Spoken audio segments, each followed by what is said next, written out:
The Live Stream Code and Rating Administration has rated this online event PG. All ages admitted. Please be kind and stay on topic. 2025, what a year it was. The best way I've heard of describing 2025 is that it was like a steady stream of Mondays. 2025 was like a roller coaster of pain. It was just awful, man. 2025 was the year that I discovered the Retro-PAL-ooza gang on YouTube. I just love their live streams. Four pals just hanging out, nostalgia in the air. Classic shows to celebrate with laughter we all share. We call it a Retro-PAL-ooza. It's an hour or two of fun. We're nerding out together and we could probably use some sun. Oh, we're the Retro Pals, living in the past, broadcasting memories that forever last. Retro-PAL-ooza, where the old scenes play, laugh until the night turns into day.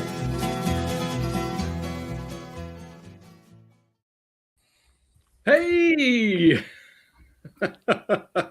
Who are you guys? How's everybody doing tonight? It's 2026. How do you think we're doing? But I'm glad to be here. Better than I deserve. That's for sure.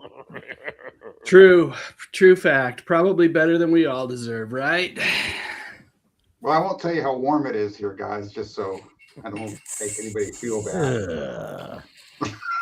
You know, I'm just grateful we don't have any snow here in Utah. We haven't had it all year. It's like a record low for the last, 50 years or something in terms of snow. Because I know that some of you other fellers are experiencing some significant storms, right?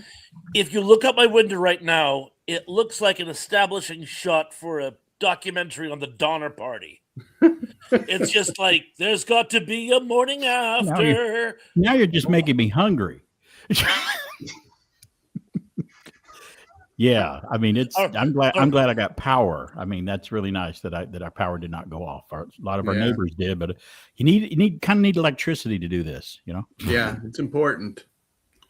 And we may hit it looks like we may hit some buffering issues tonight with you folks that are a little further east, and that's okay. We're just going to work through it. It's not going to be, we don't care, right? If there's some buffering, it's fine. We can, if we don't understand something that gets said, we'll just ask you to repeat it again. The weather's fine for buffering. Yeah. It's buffer weather.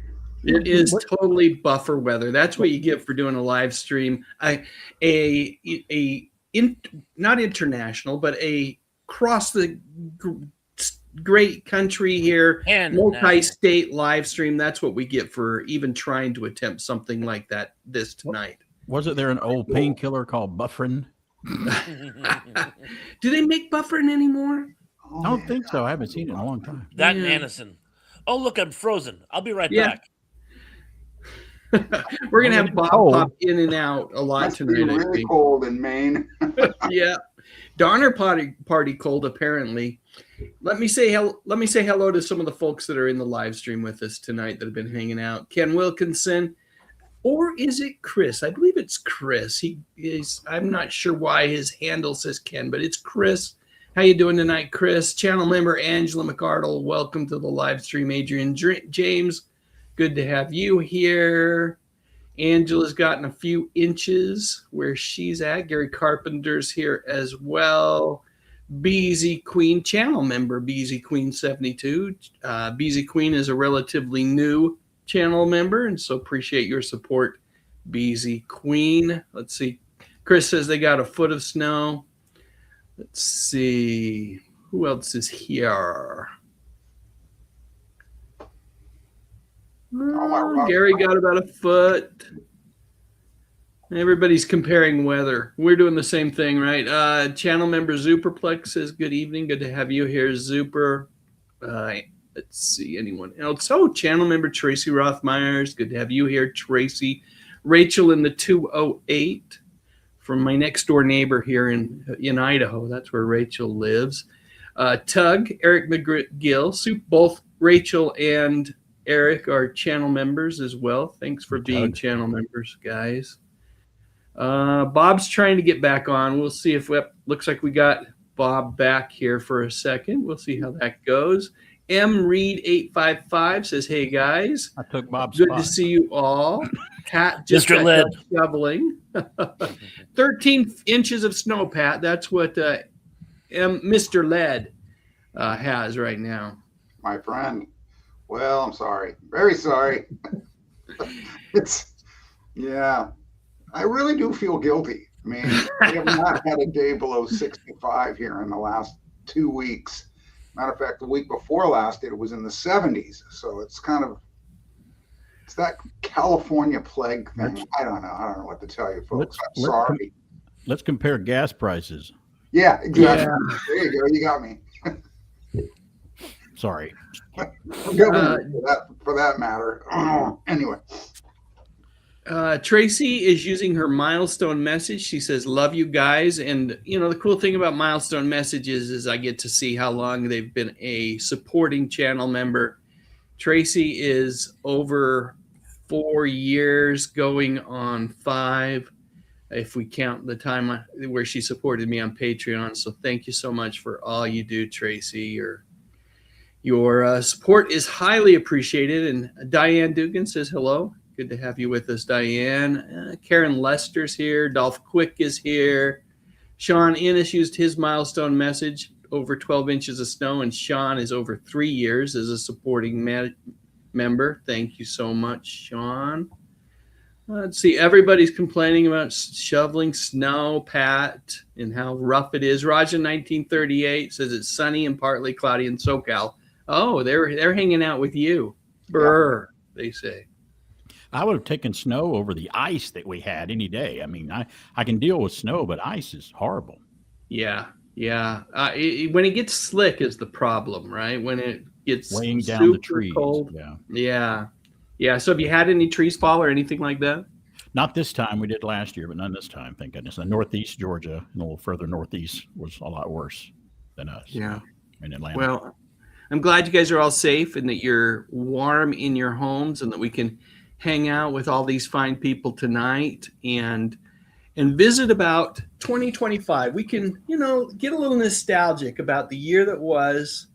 There's some good things and some bad things about 2025. We're going to stay away from a lot of the bad and just focus on TV and movies for the evening. Barry's frozen there, but you're back now. It's good to have you back. What should we start with, movies or TV shows? What do you guys want to talk about first? Either one's fine with me. Bob's going to call it for us. What are we going to do, Bob? Movies. Movies it is. And let's just go clockwise around the horn. What I'd love you to do, and Barry, thanks for sending me pictures. I got those loaded up so that we can show those on the screen. But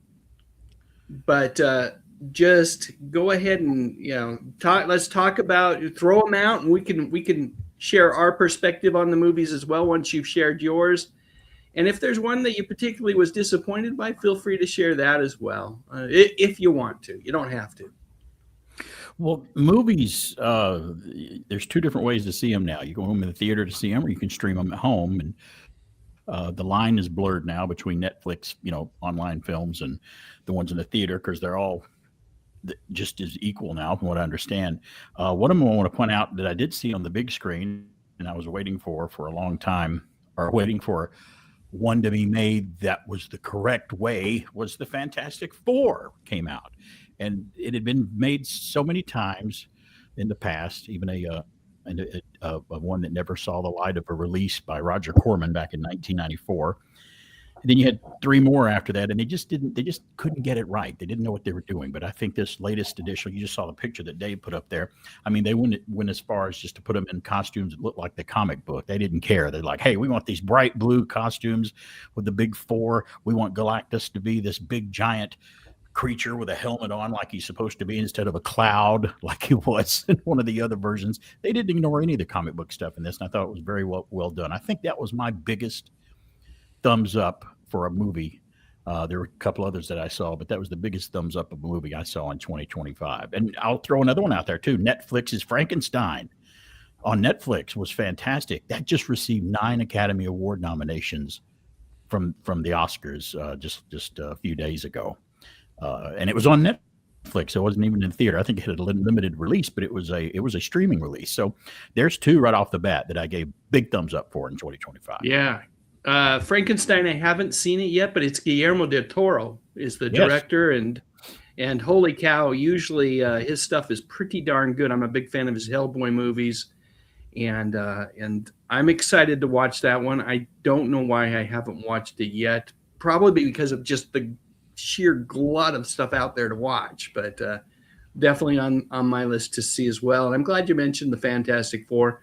While maybe not on my top 5 list, it was good to see that get the proper treatment this time. You mentioned the Cloud Galactus. So I think that was from the 20th Century Fox Rise of the Silver Surfer movie. Yeah.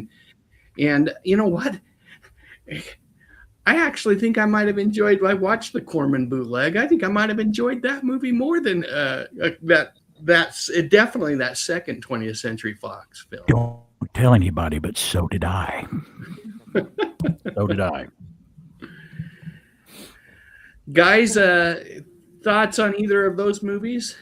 One thing I definitely wanted to say, and maybe there's like a new page turning here, is when you have any type of franchise which is based on a very, very specific canon, and when you're catering to geeks, I don't know if you've noticed this, but geeks are very, very particular about things they enjoy.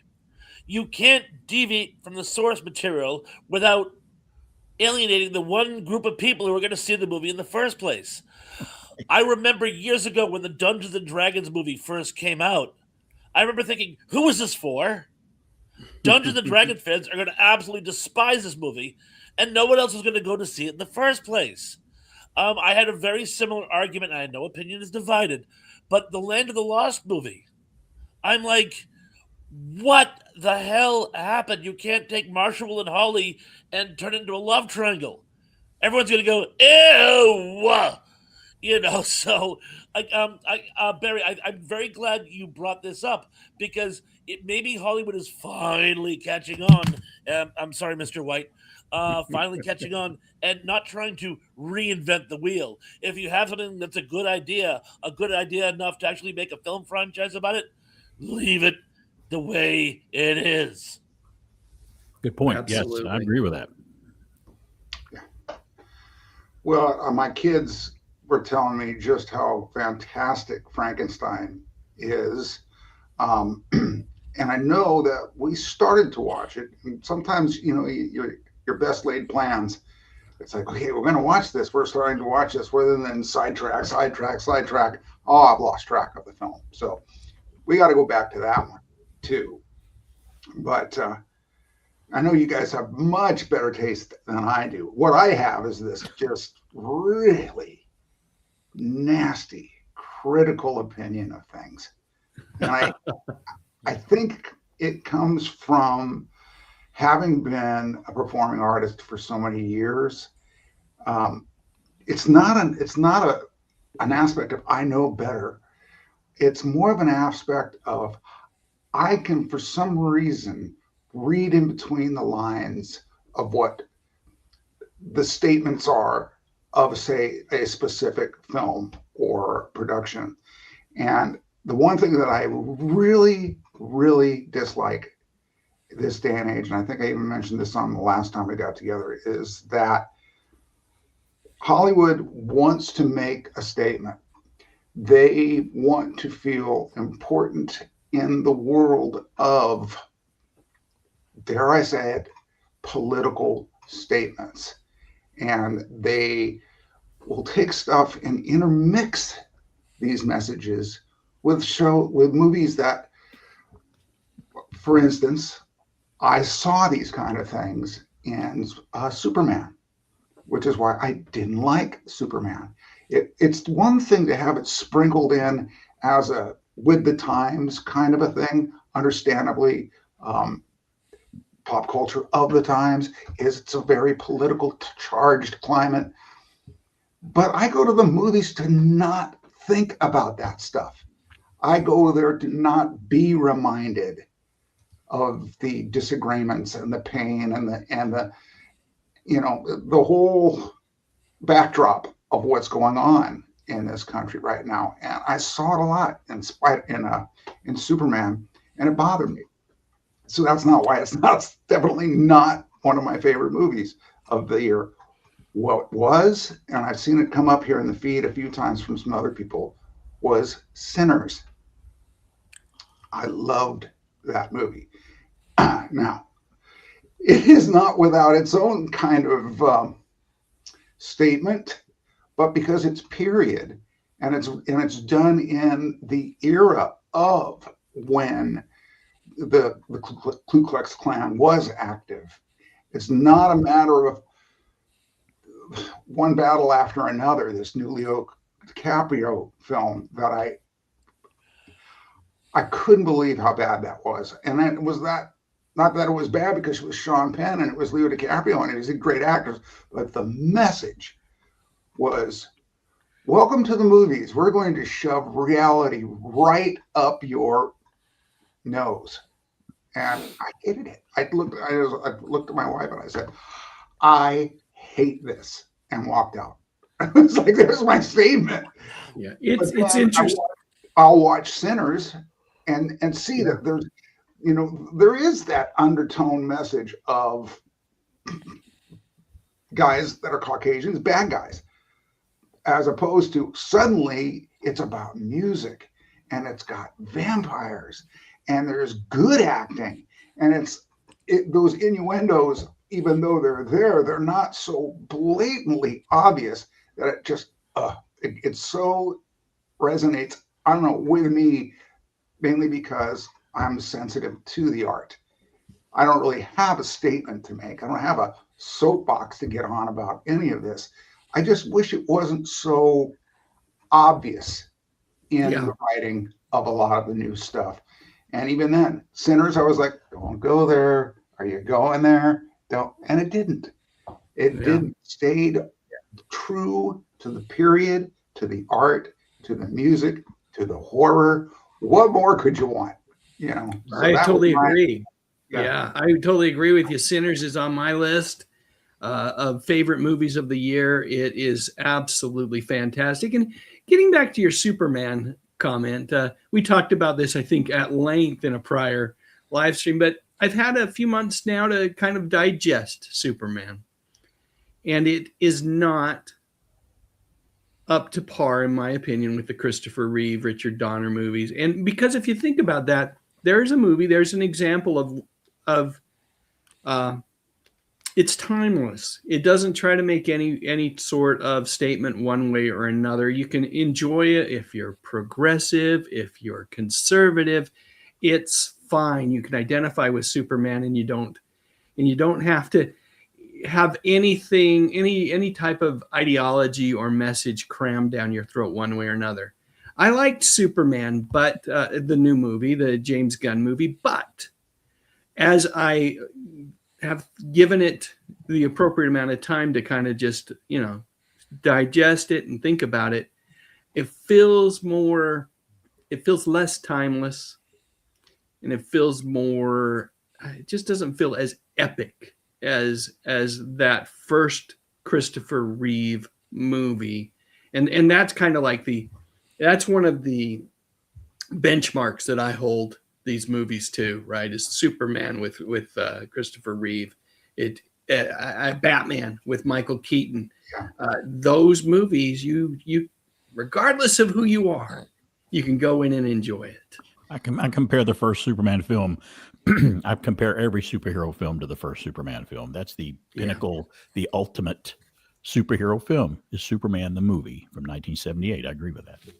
Yeah. And it was fantasy, and the fantasy is what we want. The fantasy is the escape. We want escape. That's why we read the comic books. That's why these things are so popular. And then what's happening is somebody's getting in there and tweaking and going, oh, but we got to bring real life issues into this. Well, sadly, I think that's the world that we live in today. Is everybody feels like they have to stand on one side of the spectrum, and there's fewer and fewer people that find themselves in the middle, or at least trying to understand different perspectives. But Sinners, I'm glad you mentioned that one. What a surprise that was for me. I absolutely loved it. Bob, did you see Sinners by chance? It's so funny you mentioned that. Huge Jordan Peele fan. My wife and I were going to watch it. She thinks Michael A. Jordan is amazing. Oh, yeah. I'm a fan of his too, but she just can't get her heart warmed up to horror films, not her culture. And apparently, someone she worked with told her it was a bit on the violent side. So much as I've tried to get her to watch it, I haven't been able to. So I'm going to have to see it myself. And I don't know about you guys. I have a tough time seeing horror movies by myself. I think a horror of all the genres, horror movies are the ones you really got to watch it with a buddy. You got to watch it with somebody else. You got to watch it with were you scared too? Or that's so funny. Or you have to be able to see it with somebody you can enjoy it with. I will see it, but I have not seen it as yet. I've heard nothing but good things. 16 Academy Award nominations, I believe. Something of a record. Is that true, guys? Boy, it's a bunch. Horror film too, which you don't realize that's what it is for at least the first half of the movie. Yeah, it doesn't go straight there. It makes you think this is a period Delta blues period thing, and they may be talking about the devil, but that was part of the folklore. It reminded me of Crossroads. You guys remember the movie totally. I was going to say, based on the trailers I've seen, it reminded me of that whole legend. Yeah, they borrowed on that heavily because that was the idea. I mean, and that movie was so well done, and I was reminiscent about that wonderful show because they have my favorite guitarist too in it, as the Devil's guitar player, Steve Vai, and that was it's on my list too. I haven't seen it either, so I need to see it. Who was better, Pat? Pat, who was better, Steve Vai or Ralph Macchio? Come on. Who won? Who won the cutting heads contest? Talking about karate. It was the style that won, if you recall. Not to give it up, but you don't ever go up against the classical. The classical players are better than anybody that ever lived. But Bob, you do have a horror movie that you wanted to share with us for 2025, right? Yes, I do. May I? Yes, please. The movie Weapons, which I also saw on the recommendation of a friend. I love the trailers for it. They were so intriguing. I think I had 3 or 4 different suspected plot synopsises for what the movie was before I actually went and saw it. And I saw it, and all my synopsises were wrong, but I still thoroughly loved this movie. It's part modern witchcraft story, part more movie poking fun at lower suburbia, part coming of age film. It was just really well done, and it's a tip of the hat, I think, to old school horror, but with a nice modern take on it. And that's something you don't see a lot of. It's one or the other, and usually they fail at both. But in this, I think it had just enough classic and just enough cutting edge to be a really, truly entertaining work. I got to totally agree with you. We were talking about it before we went on live tonight. We were talking a little bit about this movie, and I love the fact that there's humor in this movie. In particular, after the first 2 acts being pretty darn suspenseful, this third act has some humor integrated into it, and it's great. This is a movie that is completely original, and it's one of those where you watch it and you go, you know what? I don't think I've ever quite seen a movie like this before. No. And it's funny because Dave and I were talking about that. Some of your best horror movies are really more like dark comedies. There's always a bit of humor interspersed at them. And I don't mean like The Dark Shadows with Johnny Depp, where it's a farce. I mean, there's just almost like humorous interludes as like a comic relief to sort of be a mirror against the heart. It makes the scary stuff even scarier. And another little thing, I heard this somewhere, and I don't have the science to prove it, but it sounds right. The part of the brain that is stimulated by horror is also the part of the brain that's stimulated by humor. So when you have the two working together, it complements each other more so than other genres. So if you can get a little humor into your horror movie and still get it taken seriously, you have a true epic.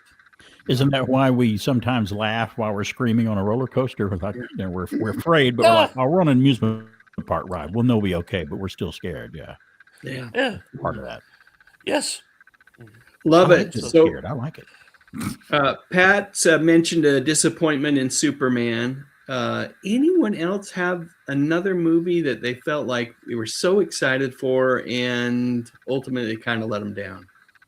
Well, there was another streaming one that came out that I liked up until the third act, and it's a movie with Demi Moore called The Substance that came out, and it was about she was an aging actress getting older, discovered a company that had the substance, and if you inject it into your body, you can look young again, and this young you comes out, and really, really nice Stanley Kubrick movie all the way up until like the third act, and for some reason it completely took a turn toward Sam Raimi and Evil Dead territory. Yeah. I'm like, and nothing wrong with Sam Raimi. He's one of my favorite directors, and I love the Evil Dead movies, but this movie turned into that at the end, and it just didn't work for me, so it ruined the whole film. So The Substance got a thumbs up for me until the end, then I gave it a thumbs down, so it's kind of ruined at the end. Very Twilight Zone-ish, at least at the first part of it. It was, yeah. You know, just this cool story, and it's that whole Twilight Zone is that be careful what you wish for kind of thing. Right. And I don't know what they did certainly later.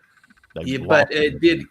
It was the ending was rough, I would say. I agree with you. Whereas Weapons ending was humorous and perfectly executed. I would agree with you. The Substance was a little bit just I don't even know how to describe it other than I didn't like the third act either. Well, Weapons is on my list too. I haven't seen that either. So there's two that I need to see: Sinners and Weapons. You will enjoy Weapons. I promise you that much. I promise you that. Cool. Much. Cool. All right. And Dave, one last thing. Just you mentioned Twilight Zone, and I'm kind of glad you did because I want to support something that Pat said. I haven't seen the new Superman, but as far as entertainment these days getting preachy, and I understand there's a lot of stuff people want to talk about, and that's fine. But it shouldn't proliferate everything. There should be some escapism. Now, one of the things the Twilight Zone did, the Twilight Zone always had a message. It was usually, can't we just be nice to each other? But there was always that message in the Twilight Zone. But they didn't beat you over the head with it. Well, in a couple episodes, they beat you over the head with it. Generally, by and large, they didn't beat you over the head. They still managed to be entertaining and timeless. I think this... When people try to watch the movies of today, 20 years from now, they're like, oh, man, was that a specific period in our zeitgeist? They're referencing these three events that happened in this 18-month period, and oh, boy.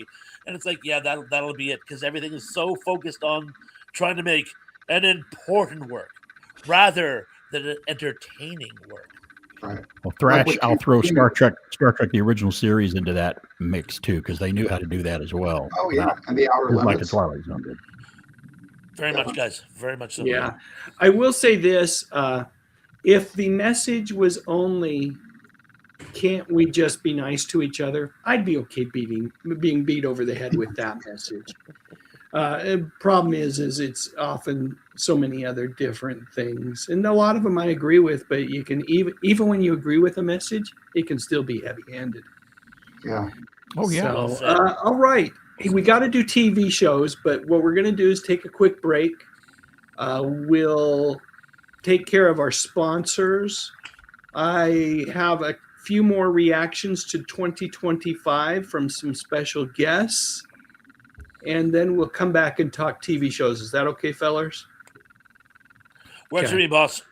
All right. Be back in probably 2.5, 3 minutes.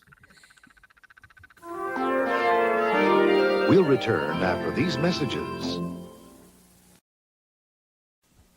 Tuesday, Matlock's in Vegas. It's good to be here. Because someone took a gamble on a casino killer. She's dead. Whether he's Bruce Whites, Ken Kercheval, or Dick Gautier, We're gonna nail him. an all-new Matlock. Then Hunter moves to a new night. Really? Who's the killer of Rick's lost love? Somebody threw her right out the window. An unsolved murder. His new night could be a deadly night on Hunter.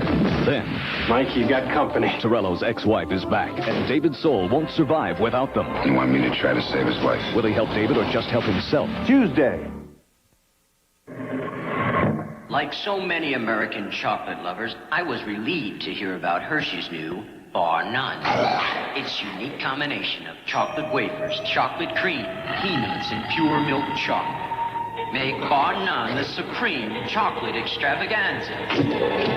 Bar None, but will it satisfy the chocolate beastie lurking in us all?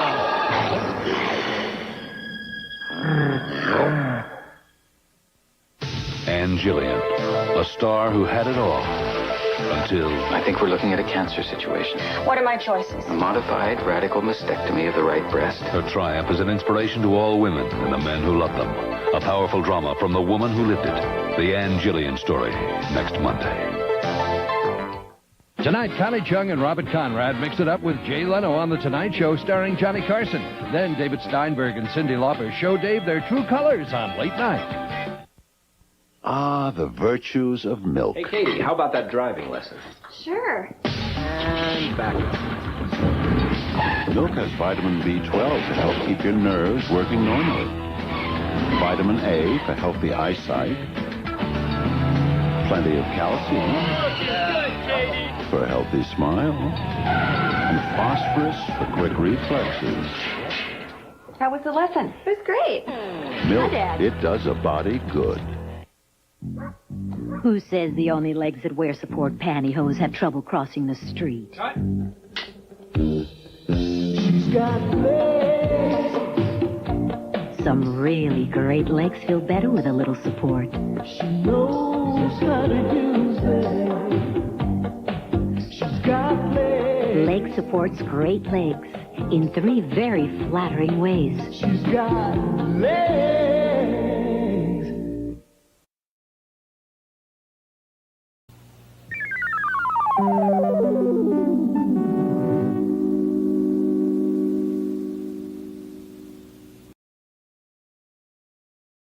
2025 was the year we were going to invade Earth. But Dave Sundstrom talked us out of it.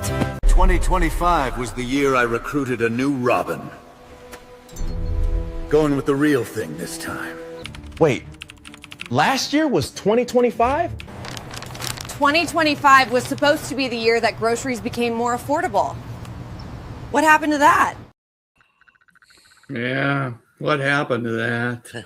How did the Lonnie Anderson legs commercial get by me? I'd never seen that before. Wow. Never seen that? No, I missed that one. Yeah, you know what? I vaguely recall it, and I stumbled across it, I don't know, a few months back, and I thought, it's a keeper. Gotta have it. Gotta have it in the collection. I liked it. Oh, and a little trivia for you guys. That was Fred Gwynn as the narrator in that milk commercial, by the way. Yes. Yes. Voice. I knew you guys probably did, but I wanted to read it to the record. You know? I love that milk commercial, mainly because I have gone through that experience with 3 young men, and in all cases, they thought they were the greatest drivers in the world, and I felt like I was maybe not going to make it home alive, but so it definitely resonated with me. The two Utes. Yeah. The 2 Utes. Yeah, Utes. Great movie. Another timeless movie. Would you permit me to mention something that just happened today that I found out about? I can't not mention it. My absolute favorite comic book artist of all time passed away today. His name was Sal Buscema from Marvel Comics. Oh, yeah. It was just his birthday 3 or 4 days ago, and he passed away just a few days ago, but they announced it, I think, today. And he worked on the Hulk. Oh, he worked on the Avengers. He did a lot of Avengers covers. You guys remember Rom, the Space Knight, and a lot of other comic books that he did. Spectacular Spider-Man, the Peter Parker Spider-Man comic. Great comic artist. Just happened to be my favorite one. So rest in peace, Sal Buscema. Yeah, a great comic artist. And I definitely, if you read Marvel comics in the 70s and 80s, you know his work. Oh, yeah, for sure. Yeah, you know his work. How about we go in reverse order, starting with our buddy Bob down there in the bottom left. Tell us what you watched on TV this year, or last year, excuse me, in 2025, Bob. Well, mostly I watch old TV shows from the past, but we're trying to find something new now. New vintage, I say. And I kind of have fallen in love with a not completely, but pretty darn new-ish TV show called Fallout. Which and normally guys, normally I avoid entertainment based on video games, but I made an exception here and I'm glad I did. It, of course, admittedly they've borrowed from two of my favorite sci-fi genreettes, Harlan Ellison's The Boy and His Dog and Brian Wilson Aldiss's Hot House, about an ecosystem gone bubble bonkers. And I stumbled upon it almost by accident. Now, as you know, again, getting back to post-apocalyptic fiction, I was a huge fan of The Last of Us. I know that too is based on a video game. I'm making a lot of one-time exceptions now, are I not? Love the first season of Last of Us. Stop watching the second season of Last of Us in episode 2. I won't go into why because it's a spoiler, but I'm just like, and I'm out. And I needed something to fill the void, and I stumbled upon Fallout. So unfortunately, I haven't seen the first season. I started watching season 2, more like a lark than anything else. And I'm like, I've got, and I'm like backtracking. I'm doing what I did with Lost, where I'm digging back to the beginning and watching through. But I've just fallen in love with it. I love the duality of the civilizations, with the whole Hobbesian realm of nature on the top and Hobbesian state below. I love, you got the Eloi and the Morlocks, if you prefer. You have the Down Unders and the Solos, however you want to look at it. It's just world building, Thrash Pondo style, and I can't wait for more. Yeah, it's great. And for me, the mark of a great TV show is you just love the characters, right?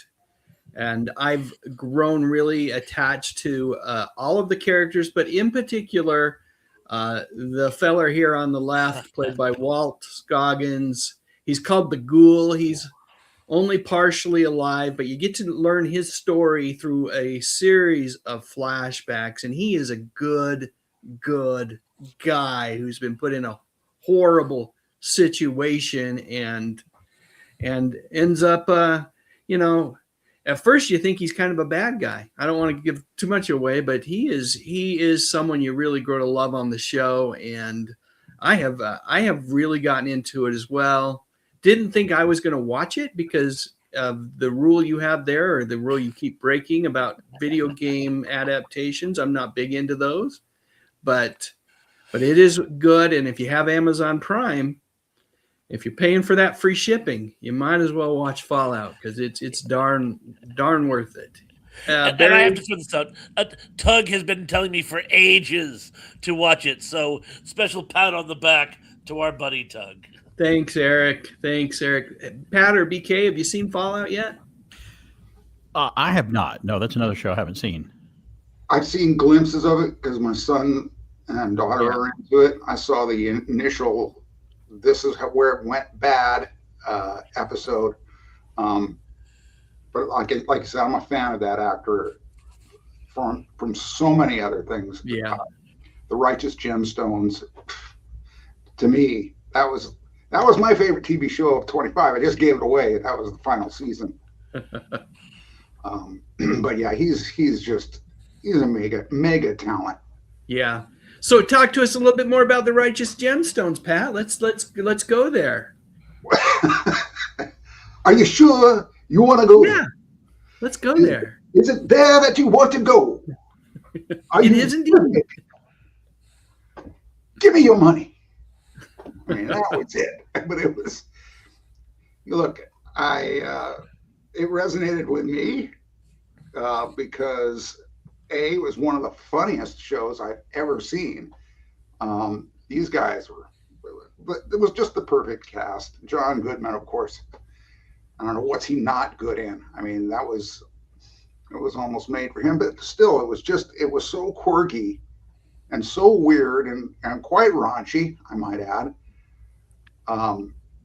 But at the end of it all, it was still this.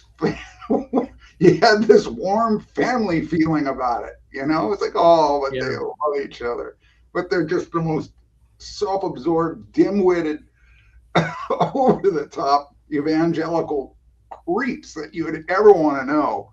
And why not? Let's make a sitcom about it. And boy, did they ever. Yeah, love that. I will say this past year, I revisited Game of Thrones because I never watched the entire thing. And boy, does it go. Yeah. But yes, going back and watching it and going, this is better to me than anything that's on right now. Anything. The acting was just so superb. And, you know, it's just those kind of shows. If you call them TV shows, I mean, they're really more like movies, aren't they? It's like, what's the Very difference? much so. Yeah. Who could tell the difference? Are there any TV shows still? Remember the days when TV movie had a bad taste to it when they'd say, oh, that's a TV movie. There really is no such thing anymore. It's all the same. It's true. But I like them. I like the schlocky feel of those old 70s and early 80s made for TV movies. Yeah, or, well, for me, and it's the real era of the golden age. Go figure. The black and whites, the old Gunsmokes, the Andy Griffiths, which you can just never get tired of. Yeah. That's with shows. Yeah, I'm with you guys. That's what I'm usually firing up my friendly TV and watching the old stuff, either Batman with Adam West or Andy Griffith or Star Trek, the original Star Trek. Those are my go-tos. Those are my comfort shows. Yep. And I'll share one, though, after I let Barry share one. Barry, do you have a TV show you've enjoyed this year? Well, you know, I'm kind of like you guys. I didn't want to get – one of my rules was not watch a TV show based on a video game. Have you seen the new Miss Pac-Man TV show lately? Kidding. Okay, that's it. I'm joking. He's It's gone. No. You're fired. Go clean out your locker. WBHS is over. So Miss Maisie is actually Miss Pac-Man? That makes sense. I'll buy that. No, much like Thrash said, I've still and Dave and Pat too. I still dabble constantly in the world of classic television, and I'm watching the old stuff. But I'm getting a little sick of the formula now of the newer stuff. I mean, the Taylor Sheridan stuff. I mean, he's a very, very popular producer. He's a really great, talented guy.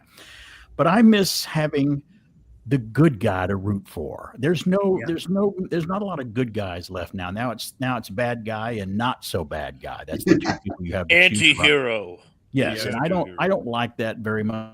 I even lean toward the better ones in comic books. I was more the Captain America, Spider-Man, Superman fan than I was the Batman or the Punisher. Or there's nothing wrong with them; they were great characters, but I lean more toward the good guys. So I've been watching the older shows, but halfway watching Landman with Mrs. BK, Stacy. Interesting show. I see what they're doing with it, but it's just I feel kind of like I don't want to take a shower afterwards when I watch these shows, you know, kind of like, and Breaking Bad was the same way. Great show, but I don't think I ever want to watch it again because it's just so. I could watch Game of Thrones again, but not Breaking Bad or something. But and The Sopranos, there's really no good guy to root for there. But I'll tell you the one show that I root for and that I love, and it didn't come out last year, but the last season premiered in December, and that's Stranger Things season 5. Stranger Things. To me, is one of the surprise hit. The Duffer Brothers, you got to give those guys credit. They had no idea that their show was going to be popular. They didn't think it was going to last more than one season. They wrote it up one season's worth of shows, and then all of a sudden it blew up right in front of them. And then like all of a sudden, yeah, can we get a season 2? And you guys are like, season 2? Wait, okay, well, I guess we better write it. So they had to get off their duffs, and start writing a new season. And they took us all the way up to season 5. We started watching it, I think in December, and watched the last episode. I think we finished up a couple of days ago, and it was a great finale. A wonderful show set in a great era. Watch those kids grow up. I'm getting old, guys. I don't know about you guys, but I'm getting old watching the Harry Potter actors grow up in front of my face. The Stranger Things cast, all of a sudden, their voices going from this to this. It makes me feel old when I see that. But it was a great show.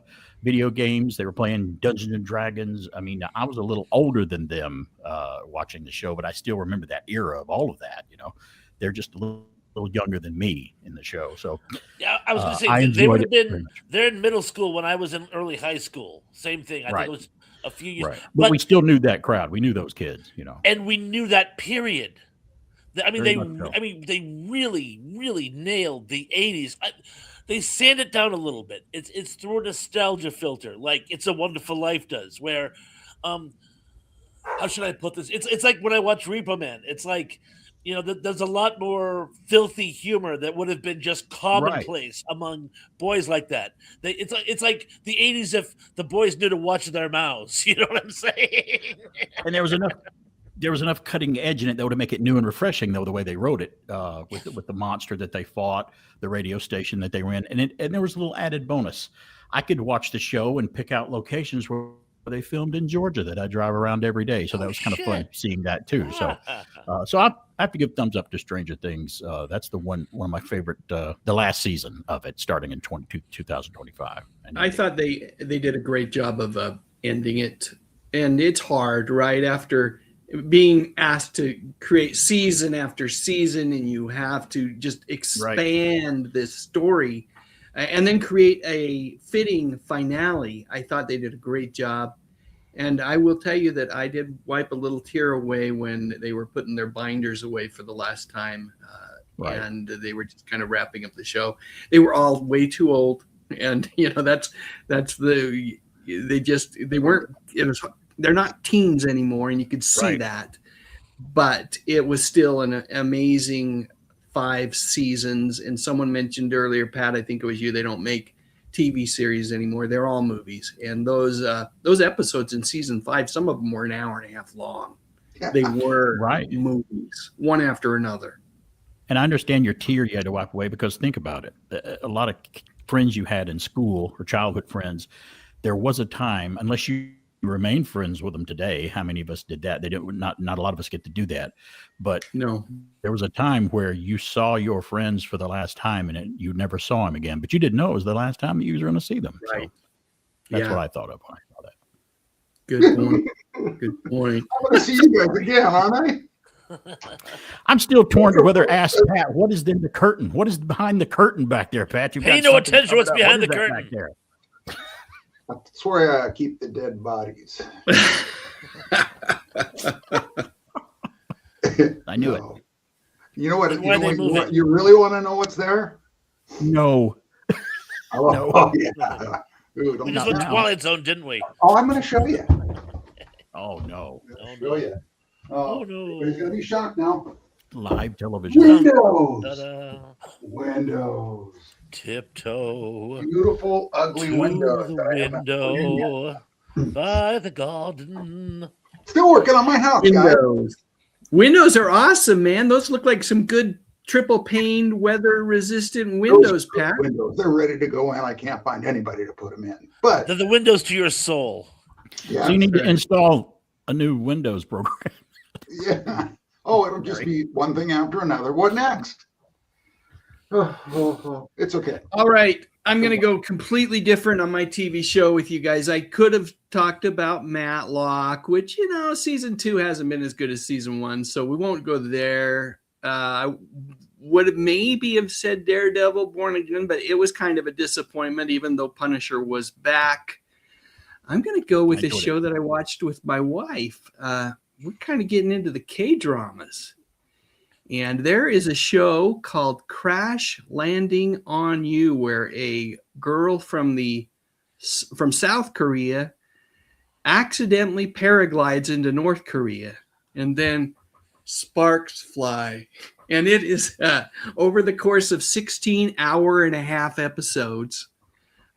She experiences all the peril you might expect from North Korea, and Of course, I don't think it's too much to say there's a happy ending there, and she does make it back to South Korea in the end. But, wow, okay. Delightful. And really, as I think about the shows I enjoyed the most, perhaps that was it because I had such low expectations. Whereas the other two, I loved season 1 of Matlock, and season 2 just kind of, when they didn't wrap up that storyline in season 1, and now I just feel like they're going to stretch this thing out forever. That was the downer for that.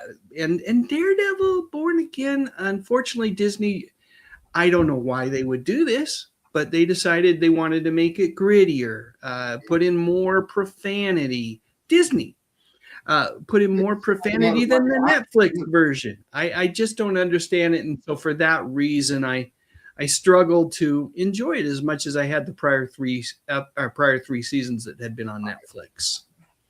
All right. It's gritty for sure. Yeah, it is gritty. It is gritty, and I will be watching the second season when it airs in a few months. Me too, yeah. And hopefully it's great.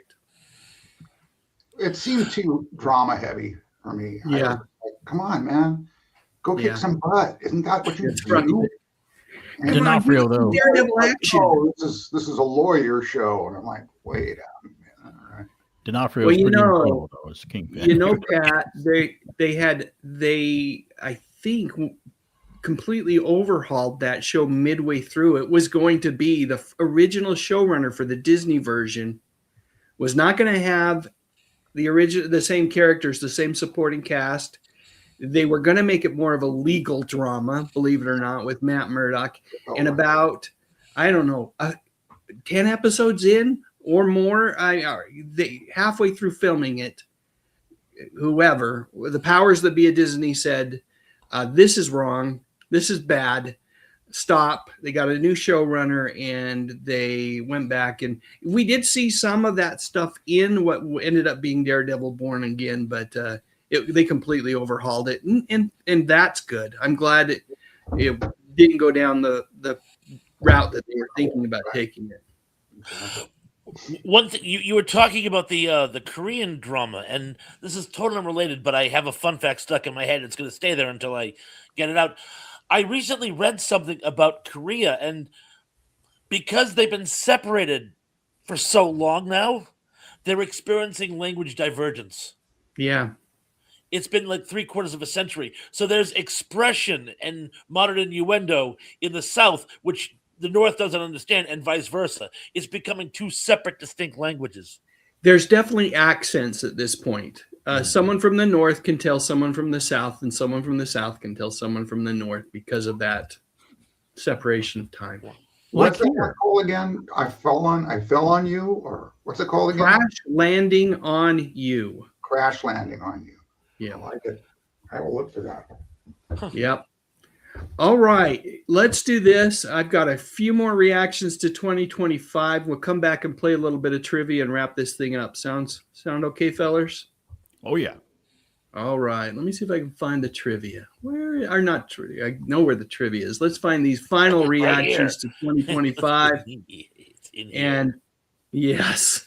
2025 was the year I decided to go live somewhere warm, and my Retro-PAL-ooza pals decided to come along! 2025 was the year that I told this guy to take Dave's advice and subscribe to Remind magazine. Thank you, honey. Guys, let's just forget 2025 and set a course for adventure in 2026. Lord help us all if 2026 is anything like 2025.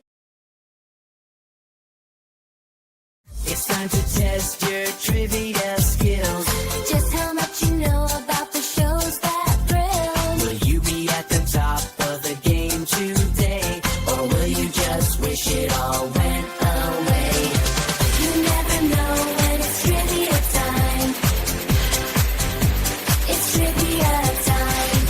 It's Mother effing trivia time. So yippee-ki-yay, let's play. All right. Great AI reels, Dave. Those are funny. I love those. Although I think I kind of look more like Wolfman Jack, but that's a good thing. I always love Wolfman Jack. AI can never get it. Yeah, AI can never get it completely right? I mean, and thankfully so. Thankfully, you can still say, okay, that's not really me. The Baywatch clip was AI? Really? All right, 15 questions, fellers. Let's give folks 30 seconds to answer them. Then we'll just start. I'll let Bob answer the first one. We'll just go down the that Brady Bunch grid there that we have, the one row or column of Brady Bunch people, and we'll just go in that order.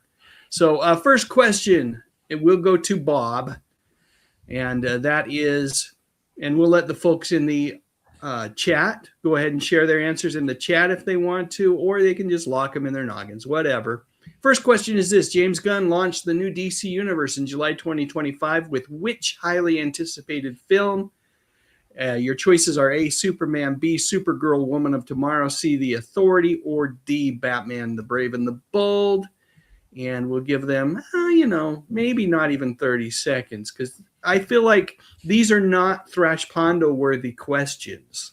These are a little bit easier for the most part. Now, I don't think everybody's going to get 100%. I think there may be a question or two missed, but I think people are going to do well with this little bit of trivia tonight. All of these are related to entertainment in 2025. Bob, what is the correct answer? Superman. Superman, correct. Originally to be titled Superman Legacy, and then they just went with Superman. All right, next question will be posed to Pat, which is, which blockbuster film officially became the highest grossing animated movie of 2025? And Pat, this is a tougher question. So it surpassed Inside Out 2's previous record. I'm going to start the timer now. Our choices are something called Ni-Za 2, or Zootopia 2, that's B. C is Toy Story 5, or D, Shrek 5. So process of elimination, I think you can probably whittle it down to 2, but then it gets a little more difficult. Let's give folks a few more seconds. A, Ni-Za 2, B, Zootopia 2, C, Toy Story 5, or D, Shrek 5. What is the answer, Pat? Oh, I think it was Zootopia. Zootopia? Oh, I hit the wrong. Zootopia was wrong. It was. Oh, okay, it was Ni-Za 2. I've seen them all. Yeah. And when I played this trivia earlier, I missed this one too, so I felt bad about lobbing this one over to you. I have no clue what Ni-Za 2 is, but as I was having AI help me put this together, they feel like everyone should know that this Chinese animated epic shattered all global records. So it'll probably show up on Netflix this year. Oh, well. Okay. Barry, this one is for you. Tailor-made for you. The fifth and final season of Stranger Things was released in late 2025. In what format? And that is A, let me start the timer. A, all episodes dropped at once on Halloween. B, a single movie-length finale. C, 2 volumes released in November and December. Or D, weekly episodes starting in September. Hold on for 16 more seconds. And I think you can probably eliminate these pretty much too, for the most part. Well, I don't know, because I'm trying to think, and I didn't see it when it premiered, and I'd forgotten about the show, believe it or not, until it popped out. I know that they released the finale in the theater. I do know that they released it in the theater, but I can't remember if it was in December or not. So, well, think about this question is about the full season, the full fifth season. Oh, okay. All right. Well, I'm going to go with C, 2 volumes released in November and December. And you would be correct. They followed the season 4 model, and they split the season into 2 volumes. Awesome. All right. Yeah, good job. Good job, Barry. Pat, it's back to you. Or no, Thresh Pondo, your turn. What is the subtitle of the 3rd Avatar film, which hit theaters in December of 2025? Is it A, The Way of Water, B, The Tolkien Rider, C, Fire and Ash, or D, The Seed Bearer? Let's give folks a few seconds before you answer this question. Again, A, The Way of Water, B, The Tolkien Rider, C, Fire and Ash, or D, The Seed Bearer. I don't think this movie did. I know it did great money still, but I don't think it earned the box office of the other two films. Oh, but the answer is C, Fire and Ash. Correct. All right, let's keep going. Question number 5. This one's to Pat. This is, man, why do you get all the hard questions? I'm sorry, Pat. This one's just going to ask you to identify a month. Pedro Pascal returned as Joel in season 2 of The Last of Us, which premiered in which month? I missed this one as well, so that's I'll start the timer. Your choices are A, April, B, August, C, January, or D, October. Give it your best shot in 18 seconds here. But don't jump through that window, Pat. I'm not doing this purposely. That I'm not giving you the hard ones on purpose, Pat. It's okay. It's the story of my life. It's 2025 in a nutshell right here. What do you think, Pat? I'm going to say C for January. Not quite. Too early in the year. The correct answer is April. I was going to say August. But yeah, I answered August when I did it, but none of it's a tougher question. Let's go on to question number 6, folks. I'm going to ask for your scores at the end because we're just going to zip through these questions. So, Barry, a Marvel question. So again, I'm not doing this on purpose, but this one does feel like it's right in your wheelhouse again. Which Marvel Studios blockbuster released in July of 2025 starred Pedro Pascal and Vanessa Kirby in a retro-futuristic 1960s setting? Your choices are A, Captain America Brave New World, B, Thunderbolts, C, Blade, or D, Fantastic Four First Steps. So give folks another 15 seconds or so. And then, like I said, I feel like these questions are really just up your alley tonight. I feel kind of guilty answering this one, to be honest. Yeah. Should we give it to Pat? We should give this one to Pat. Give it to Pat. Yeah. Yes, please. Don't. Go, let's all participate. I'm gonna go 3, 2, 1, and let's all say the answer together. There you 3, go. 2, 1. Fantastic. D-A. I said D. Yeah. First step. All right. Let's keep moving, and we'll go back up to Bob. After a long hiatus, now this one could be tougher. I got this one right because I really have enjoyed Severance. After a long hiatus, Severance finally returned for its second season on Apple TV Plus in January of 2025. Which company do the characters work for? Your choices are A, Engine, B, Massive Dynamic, C, Lumen Industries, or D, Cyberdyne Systems. Again, we'll give folks about 20 seconds or so to think through these choices or Google it quickly or whatever you guys do when you're answering these questions. I don't watch that show, but I can eliminate 2 right off the bat. Yeah. That's, with these questions, you can kind of process of, just elimination, get rid of a couple of them. Bob, this one's going to be, have you watched any Severance? No, but I'm going to make an educated guess based on my education. I'm going to say C, Lumen Industries. You would be correct. Mysterious biotech corporation that severs employees' memories. Interesting show. If you get Apple TV, if you do what I do, which is you subscribe to Apple TV once every 3 or 4 months and then just binge watch Shrinking and Ted Lasso and whatever else is there. This one is definitely a thinker. It's a great show, and some of the episodes directed by Ben Stiller, but it's not much of a comedy. Not much of a comedy at all. Okay. Question number 8. Pat, I got one for you, man. Who starred along Jason Momoa in the live-action A Minecraft movie? Your choices are A, Jack Black, B, Kevin Hart, C, Ryan Reynolds, or D, Dwayne Johnson. Just watched Dwayne Johnson in The Smashing Machine the other night, and that was an interesting movie. Very interesting movie. Don't know if he was in Minecraft movie. You'll have to help me out with this one, Pat, but we'll give him another 5 seconds or so before you share the answer. How you feeling on this one? Relatively confident or maybe not? Relatively.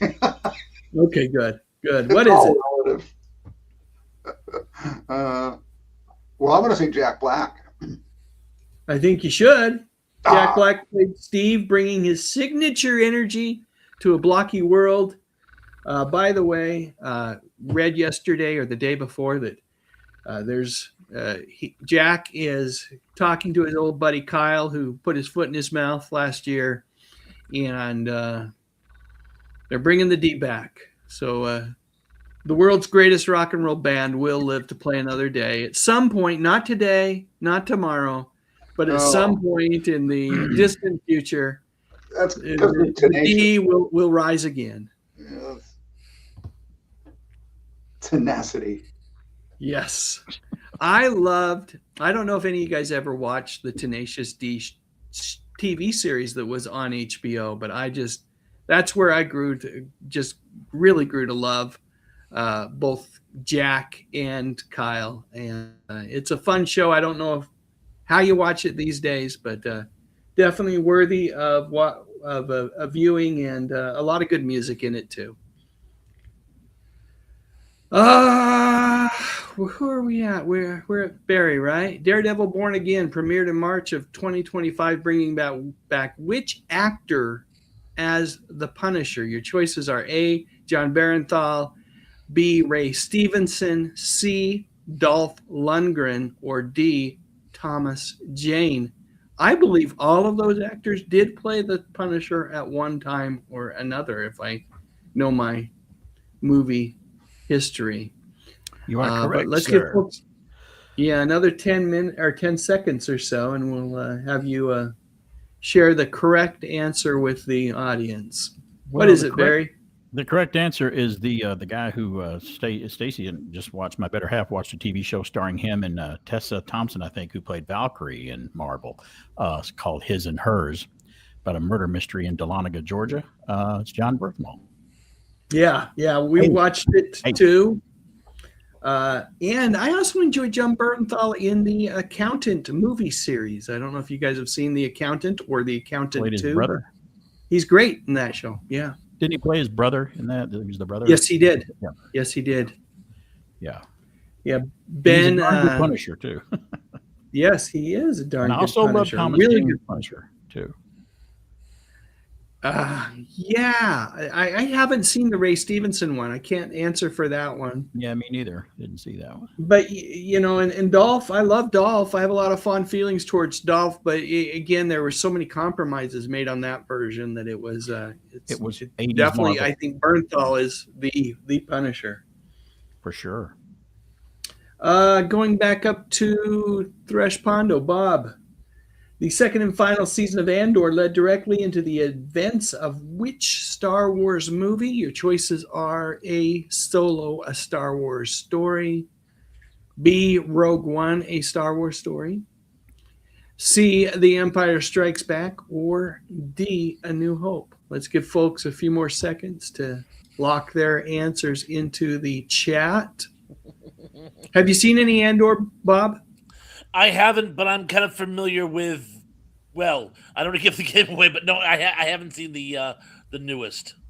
Yeah, Star Wars. My brother Steve was just after me to watch Andor, and I started it and just could never get through season 1, and finally did get through season 1, and then got through and then I was anxious to watch season 2, and I thought it was well done. What's the correct answer? Based on my understanding, if I have it correct, it's going to be D, A New Hope. Incorrect. Shaw. The second and final season of Andor leads into Rogue One, which leads into A New Hope. Gotcha. So that's Okay. where you are correct that it all leads into A New Hope, but unfortunately, Andor, the TV series, leads into Rogue One. Did they ever do a sequel? Did they ever do a sequel to New Hope? Empire Strikes Back is A New Hope. Only the greatest Star Wars movie ever made was That is 100% true. 100% correct in that. Yeah. Yes, there you go. Yeah. Right. All right, let's see, Pat. Maybe you watched this movie. This isn't, I don't think, a super tough one. We'll see. I'm ready. We should see. I'm going to start the timer right now. Brad Pitt starred as a veteran driver in which high-speed sports drama released in the summer of 2025? Your choices are A, Grand Prix, B, F1, C, Apex, or D, Drive to Survive. Let's give folks a few seconds more before we answer the question. My youngest son is huge into F1, so I've seen this movie. I should say F1 racing. I've seen this movie quite a bit. Well, thanks. What's for the answer? Answering it for me, Dave. Well, I was saying F1 as in the sport. Oh, I get it. But yeah, I realized that I had. There's never Correct any answer. anticipations with these Retro-PAL-oozas. It's all given up front. We all know what we're going to say, what we're going to do. We're going to give it away. We'll give you another chance right now, Pat. Number 12. Yes. I'm not going to give it away at all. Which hit Okay. Netflix series, originally a global phenomenon in 2021, returned for its second season at the very end of 2024, start of 2025? Your choices are A, Squid Game, B, Wednesday, C, The Night Agent, or D, Bridgerton. And like I said, we have to pause here, and I will not say anything to give away the answer to create a more challenging puzzle-like environment for you, Mr. McCormack. God, my daughter's like texting me going, Dad, weren't we supposed to go to sushi? Come on. If you We're hurrying. Tell her we're hurrying. You just gave away the answer. What's the answer? Squid Game. Absolutely. All right. 3 more questions. Barry, we got to be fast. Starting the timer now. Jurassic World Rebirth hit theaters in July 2025.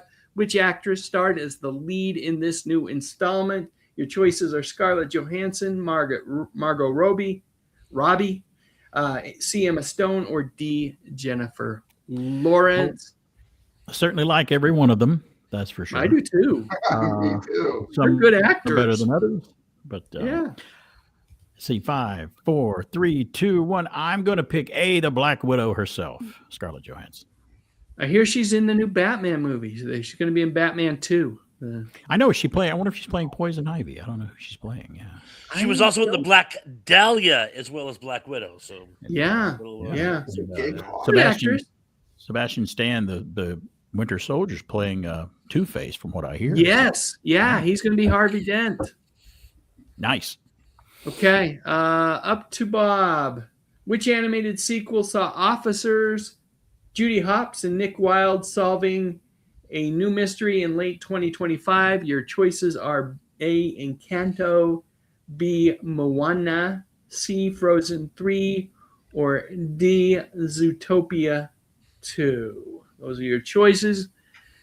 Let's go ahead and, Pat's got sushi waiting, so let's go ahead and answer the question.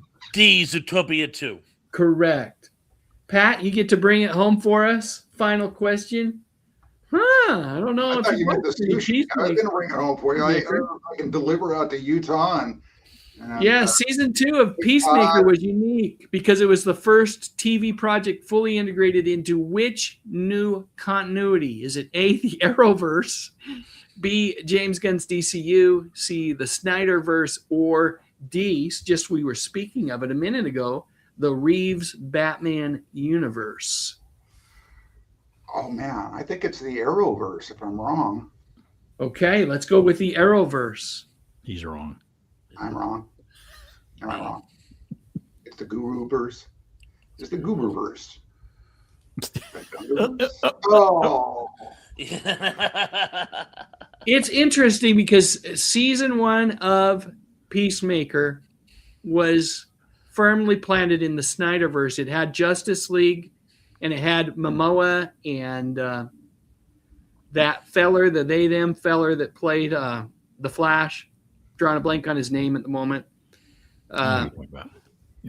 But when season 2 rolled around, they retconned the scene with those characters in it and made it so it was Fillion playing Green Lantern and Hawkgirl.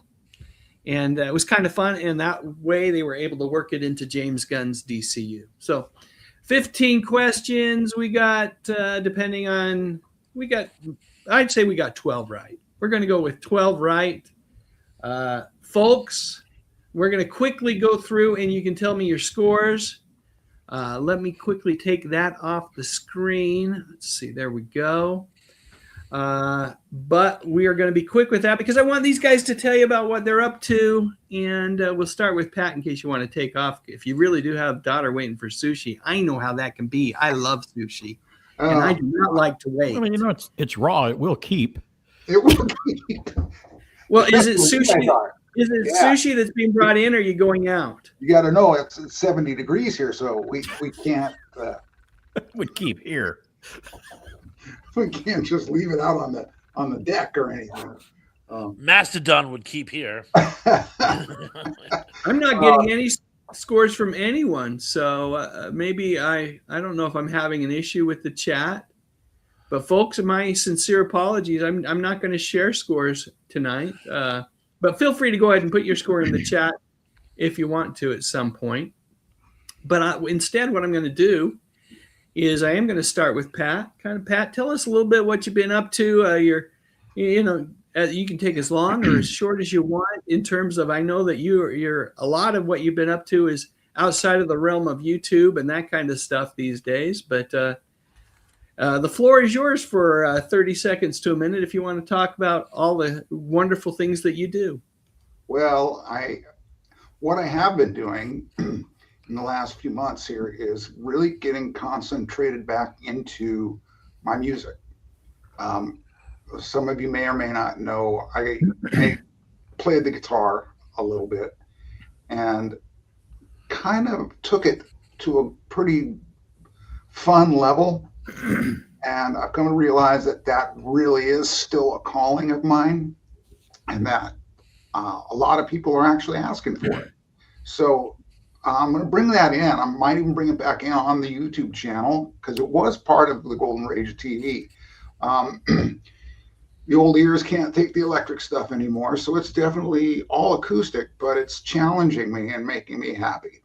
I'm also looking at retooling some of the work that I did with the retro TV trivia shows that I did hundreds of. We're just going to start playing around a bit with this fun little AI world that Dave just gave us a couple of neat little demonstrations of what can be done. And I think I'm going to start contributing there. I'm going to get the package and learn about it. And so I'm not going away. I'm staying. I'm going to try to make something happen. Love it. Along the lines of what we do. So there you go.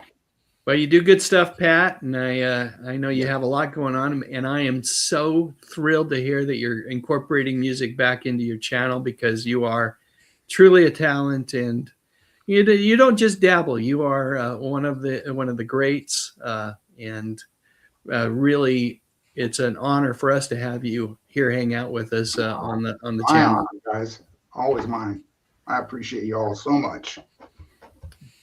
Barry, what's new in your world, my friend? Well, what was old last year? There's three things that I remember the best. 2025 was a pretty good year for me. I loved celebrating Jaws' 50th anniversary. Got to go see it in the theater. It was great to see it again, and one of my favorite movies of all time. So it was good to see it remastered the way they should have. 2025, I celebrated 13 years in radio. And I also celebrated 12 years of marriage to that photo that you just had up right there to my lovely bride, Stacy. 13. 13's not an unlucky number for me in 2025 to be married to her. I loved it. So we're looking for many, many more. So it was a good year for me. Not getting into all the bad stuff in the news. I don't like to do that, and we weren't doing that tonight anyway. So yeah, it was a good year for me. Those are 3 little milestones I remember from last year, along with all the other stuff that we talked about tonight for sure. I gotta ask, Barry, you sent me this picture too. Oh yeah, I forgot about that. I thought we were running short on time, so I just skipped over that. I got to visit last year. I got to visit a classic Pizza Hut in Dahlonega, Georgia last year. It looks just exactly. It's kept just like the Pizza Huts of the 80s. The glasses, the pizzas, the checkerboard tablecloths, the lamps, the staff's uniforms. We went and ordered there, and it was like we were stepping back in time. And I found out Pizza Hut has a few locations around America that are called Pizza Hut Classic, and they look exactly like that. And that was fun too. They make a good pie. Yeah, it was fun. That was another thing we did. So it was great. Great memories. I know you're working mostly on the stuff you do with WBHF, but of course, I feel like I need to give your YouTube channel a shout out as well. Always something fun there. Folks, if you haven't checked it out or checked out Pat's channel or Bob's channel, I've got the links to all these channels in the description section of this live stream. Sure, and you hear me live every Saturday, 10 a.m. till noon at WBHF Radio. TuneIn app, download our app, WBHF Radio app, and you can listen to the podcast after the fact on iHeartRadio and on Spotify. So I'm out there. You can listen to me even if you miss me. I'm out there. I tell you, the talent that exists in this core group of people, the Retro-PAL-ooza gang, is pretty immense, and all it takes is listening to a couple of hours of Barry on the radio, and you realize he is just he born for radio. And I'm not saying that in any, one could take it in one way, but I mean it. You are indeed. You've got the gift. A face for radio. Yeah, I knew you were going to go there. No. Thanks, Dave. I appreciate that very much. Thank you. Well, Barry. Thank you. All right, Bob, your turn. Talk to us. What's up new in your world? Well, as you know, I started the new job this year, and while I found it very rewarding, it's kind of been an adjustment this year. So that's been my biggest adjustment, and as a result of which, haven't had a lot of content. But I am amending that. I have a new project coming out, and it's going to be on I want to surprise you, but think Twilight Zone. Think Twilight Zone. It's a Twilight Zone angle that will be new to a lot of people, and I'm working on that vehemently. And I promise I will have it out within the next year. Here's the thing. In the meantime, they can go to your channel and check out a lot of great videos. You are, one of the things I love about you, Bob, is just the wealth of information. It's not just the breadth; it's the depth of knowledge that you have about all things geeky that I love. So thanks for being there for me, buddy. And I do still have my Sunday night shows every Sunday night, sometimes with Sister Sarah and our buddy Denny Staten, but sometimes solo. But you will always have that on Sunday. Awesome. Good stuff. And I love that you are connecting with Sarah, who's a ton of fun. Her Thursday night live streams are chaotic, to say the least.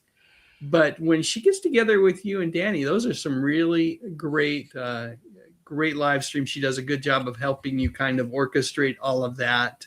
And it's fun to see Danny in action too. It's always good to heckle him about looking for Bigfoot, right? Everything really. He's just so great. He loads himself to it. Super. Yeah. Well, great, fellers. Again, thank you so much for hanging out with us tonight, with me tonight. And I should say thank you to our chat, all the folks in the chat who have, I can't wait to go back and read it after the fact. Certainly didn't get a chance to read it while we were talking. So I did miss, did I miss a milestone chat? What did I miss? I did. I missed one milestone chat from John Collins, member for 51 months. He says, I appreciate you all so much. And Dave, thank you for bringing us all together around the nostalgia, remembering better times, better than nowadays. Indeed. I couldn't agree with you more. And, there's a reason why I think all of us talked a little bit about going back and watching some of the old comfort shows, because they definitely can be a bit of solace in these chaotic, hectic times for sure. But anyway, thanks, gentlemen. Pat, go enjoy that sushi. Bob, BK, if you want to stick around for a minute after I get done playing the credits, we'll debrief for just a second. I get a bolt too, but I'll talk to you guys later. Appreciate you guys very much. Thanks for joining me tonight. Thanks for doing this, Dave. And to everyone else, have a great night. And with that, let's bring on, a couple more reactions. We've got AI reactions, and then we'll wrap this thing up. All right. See you guys. Thanks, buddy. 2025 was the year I decided to go live somewhere. I guess I don't have any more. That one seems really familiar. It's either Wolfman Jack or Bob. We'll just bring Fred Rogers on. All right. Talk to you guys later. See ya. You are special. You are special.